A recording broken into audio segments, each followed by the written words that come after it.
Hey y'all, today's project is this that I've got on the dress form here.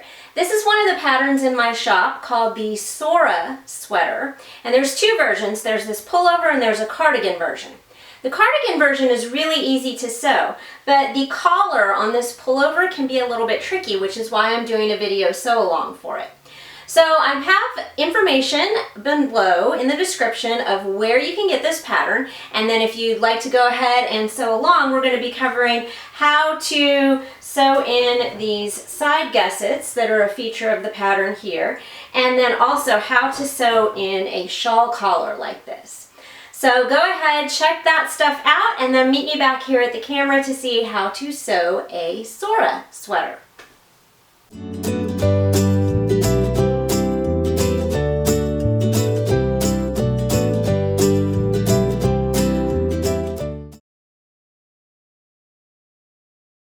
So the first step to stitching up this sweater is going to be to sew a stay stitching line around the neckline. This is going to support the fabric and keep it from stretching as we sew other seams, and also help us sew in the collar when we get to that step.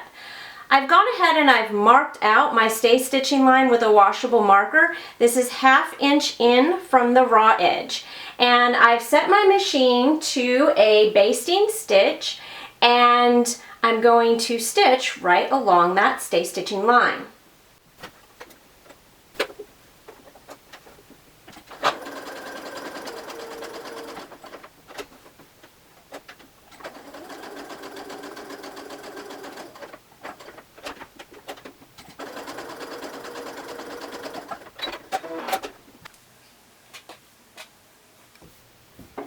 So here is my stay stitching. I can see it on the front and the back since I use the contrast thread, and that's going to be helpful when I'm sewing in the collar. Now the next step to completing this sweater is going to be to sew on the gussets. So I'm going to take one of my gussets and I am going to line up the bottom edge with the bottom edge of the sweater and match it up all along this seam line here, and then I'm just going to stitch right there using a stretch stitch. I've also changed to coordinating instead of contrasting thread.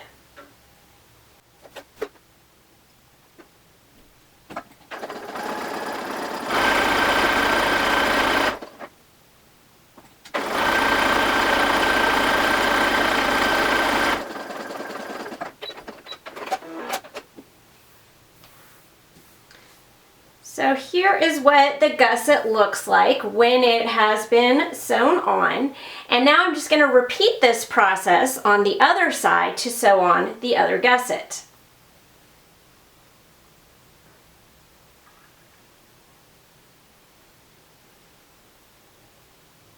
Once you have both gussets sewn onto your sweater front, then it's going to be time to sew the gussets onto the back. And that is same process as sewing them to the front. You line up the gusset and you stitch right onto the back of the sweater using a stretch stitch.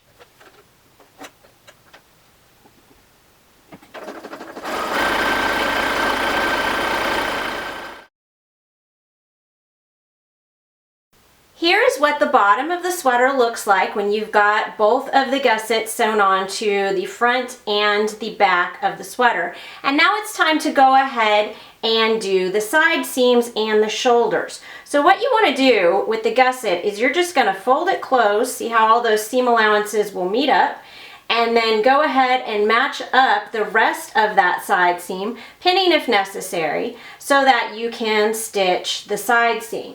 I'm going to go ahead and add a couple pins here.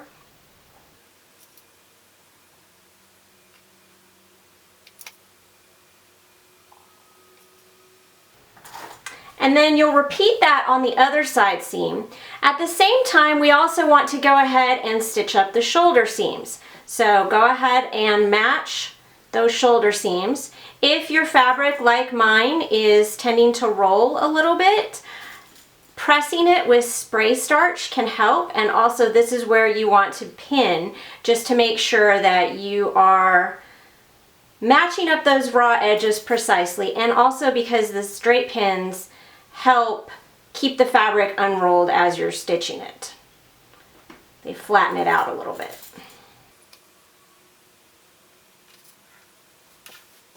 So on your machine, using a stretch stitch, you're going to stitch the shoulders, and then you're going to stitch the side seam just to the point of the stitching for the gussets. You may overlap by like one stitch and back stitch to reinforce, but you're not going to go all the way down onto that seam because that'll cause the gusset to poof out.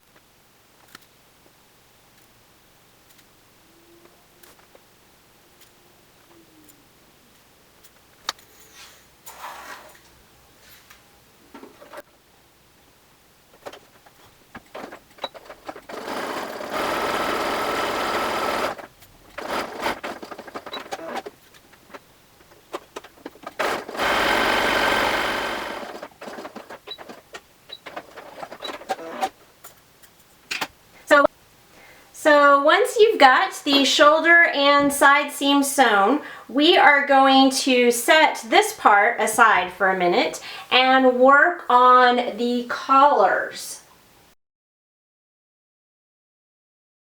So the collars need to be sewn together across the center back seam before we can attach them to the sweater itself.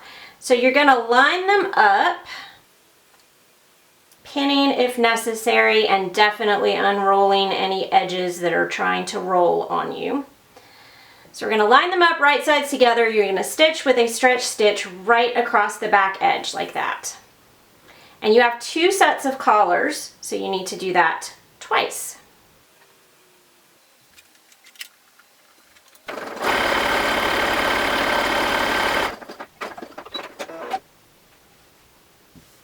Okay, once you have the 2 sets of collars sewn, then it's time to get the sweater back out.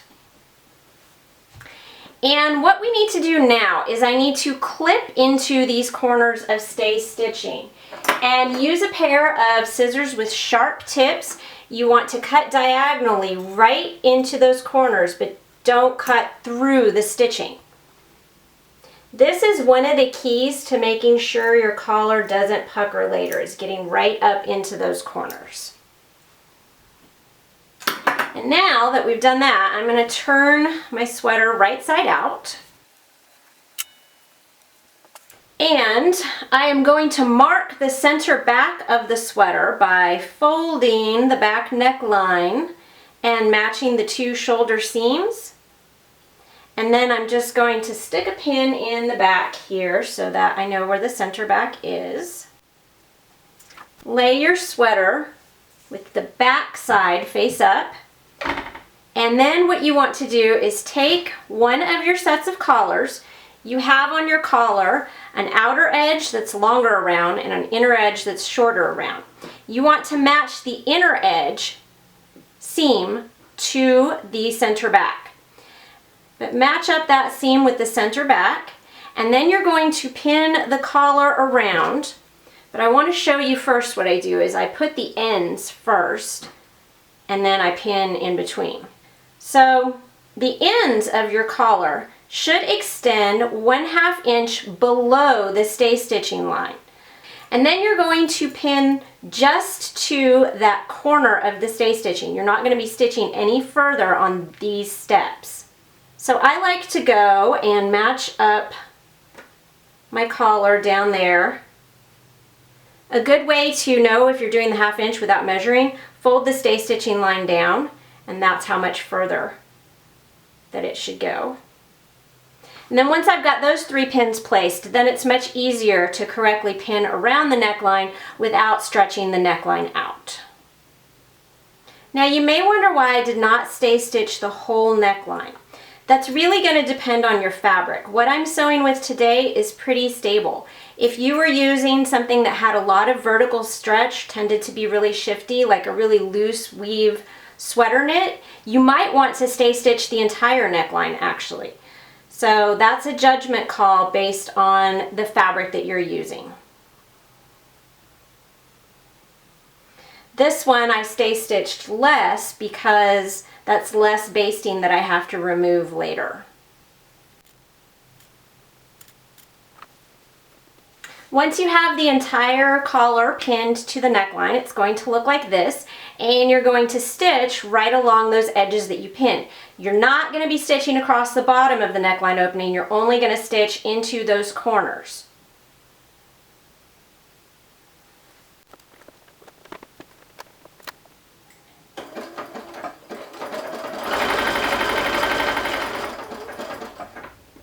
So when you get to the stay stitching, or when you start at the stay stitching, remember you're just going right on top of that stay stitching just to the corner.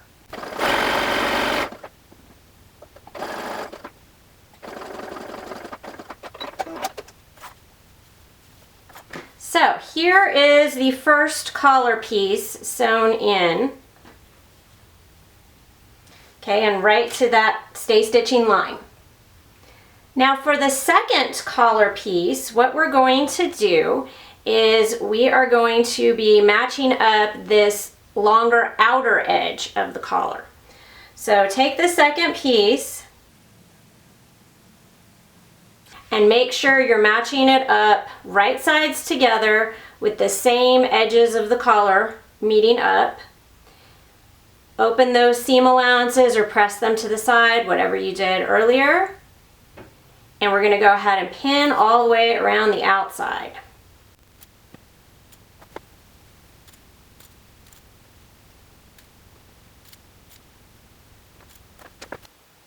So here's what the collar is going to look like pinned around those edges, and then the wrong side, the other collar is underneath the one that you have already sewn on, and they are right sides together. And we're just going to stitch around that edge.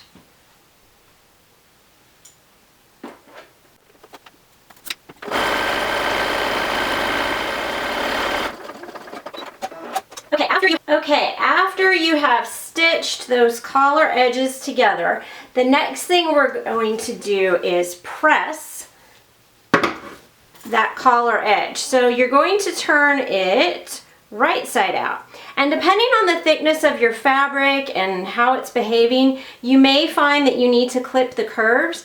I find that clipping curves is not always necessary when you are using knit fabrics because they just stretch into the curves. But if you're having a problem getting a smooth curve, then definitely clip before pressing. And then I'm going to actually press with the iron. Another thing you may want to do, and again this is going to depend on the thickness of your fabric, how it's behaving, you might want to actually trim those seam allowances down to 1/4 inch or less. Okay, once you have pressed that outer edge, this is what your sweater will look like.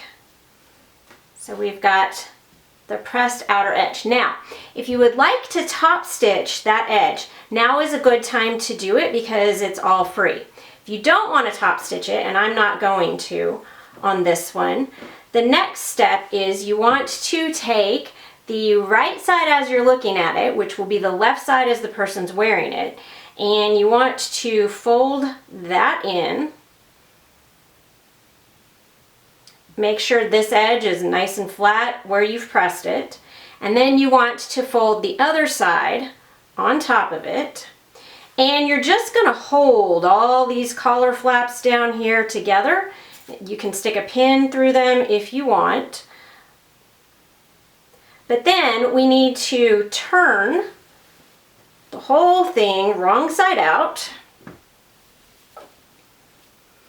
And what we're going to do is this stay stitching flap here at the bottom, we're going to fold it down right on that stay stitching line, and then all of those collar pieces, just the way that you had them overlapped, you're going to match the raw edges to that stay stitching. So I'm going to pull that pin out that was holding things for me.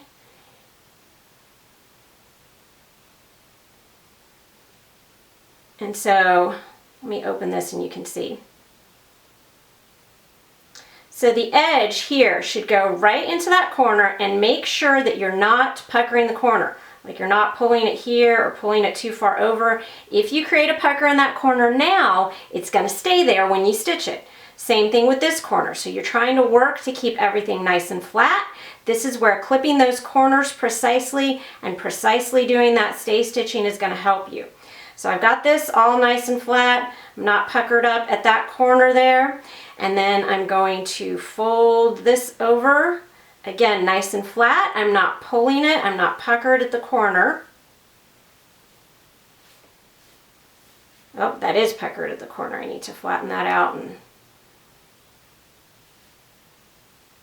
make sure I'm not pulling with my fabric. Okay, once you have it all nice and flat, or you think you do, I like to go ahead and stick a pin through the whole thing. Maybe a couple of pins, kind of like where I'm going to stitch it.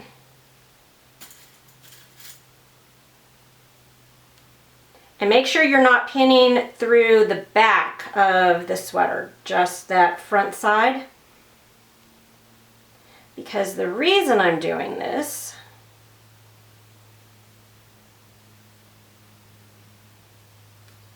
is so that I can look at what the stitching is going to look like, and I can check, oops, it's caught on the back.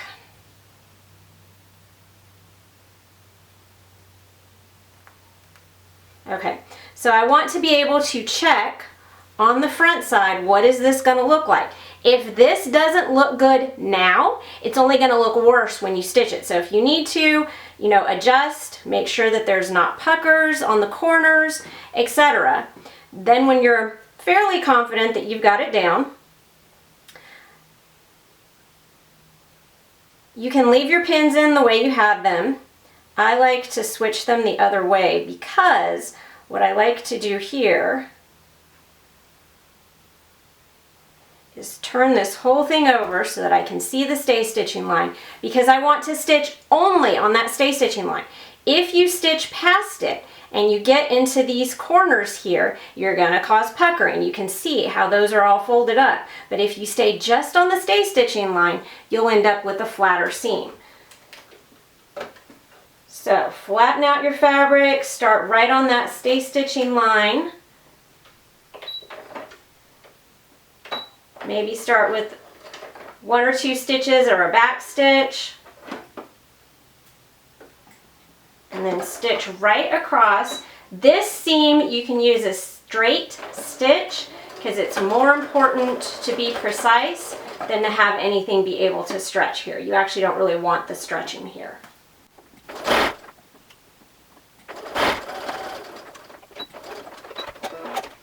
All right, let's see what this looks like. It's also a good idea, especially if this is the first time you've done it, to baste that seam that I just straight stitched so that you can double check it and easily remove it if it is going to be wrong. So here we go. There is the front side, and you can see I actually stitched a little too far on that corner, so I am going to remove a couple of stitches there, and that should get rid of that little pucker.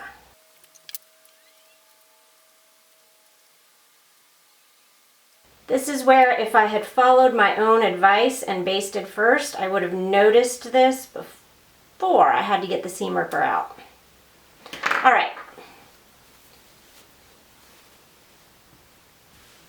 There we go. So I took out those extra stitches that were causing the pucker in the corner, and now I've got a nice smooth neckline. The next step to sewing on the collar, we're going to go back to having this wrong side out. And what we want to do now is we want to make sure the collar is going to stay flat and cover up the seam allowances from this edge. So what you're going to do, you're going to fold the raw edge of that unattached piece of collar, and you want to just barely cover the stitching line. And this is actually sometimes easier to do if you're on an ironing board, but let me show you on this side. So you're going to press those collar seam allowances go towards the collar, and then this inner collar gets that raw edge folded under. Now you don't have to fold the raw edge under if you're working with really thick fabric, as long as that fabric is not unraveling. Most knit fabrics will not unravel, so as long as that is the case, you can go ahead and not fold that edge. Okay, on the bottom here, we're not going to be folding any of those flaps from the bottom of the collar. That is just an invitation for disaster to mess up your pretty collar.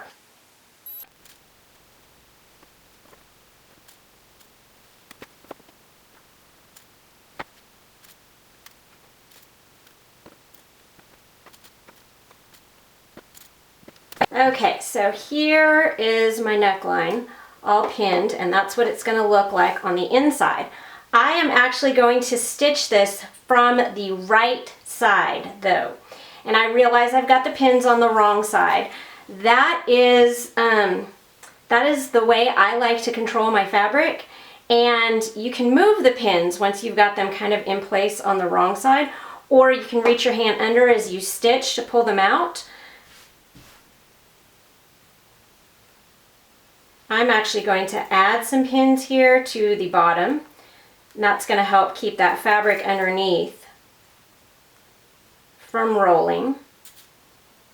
So once you have the collar all pinned in place, on the right side you're going to want to stitch just next to the seam line all the way around. That's going to keep the bottom part of the collar flat, and it's going to finish off those raw edges for the inside of the collar around the rest of it.